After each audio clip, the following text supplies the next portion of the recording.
Hello guys, welcome back to my channel. Today I made a chicken kebab. So we are going outdoor to cook and show you guys how I made my chicken kebab. Chicken kebab. How many times can we say chicken kebab? Okay.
Yummy? Oh, it's so good.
Ahead of time, soaking the barbecue stick in the water. 4 pieces of chicken breast, wash and clean.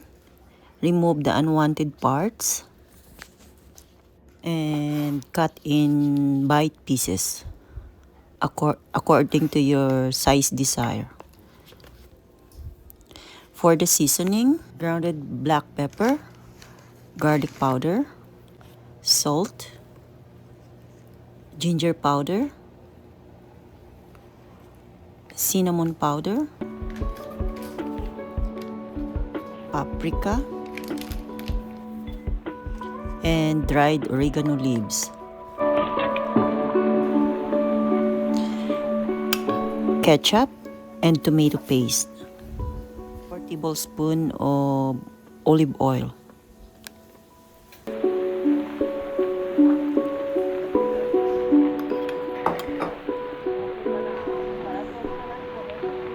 And 4 tablespoons of lemon juice. Plain yogurt. And mix it well.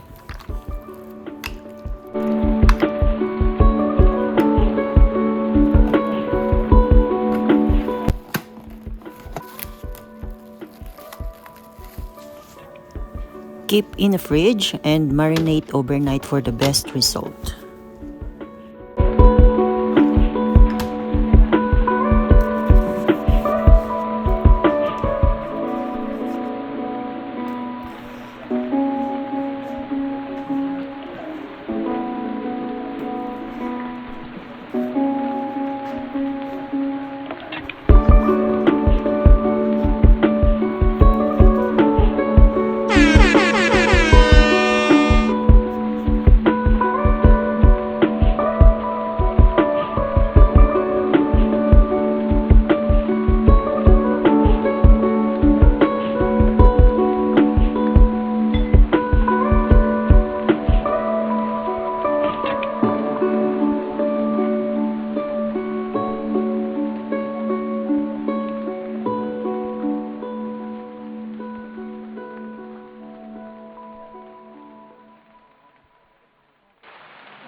Hope you guys like my video.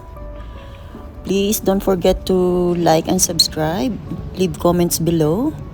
And thank you for watching. See you on my next recipe. Bye.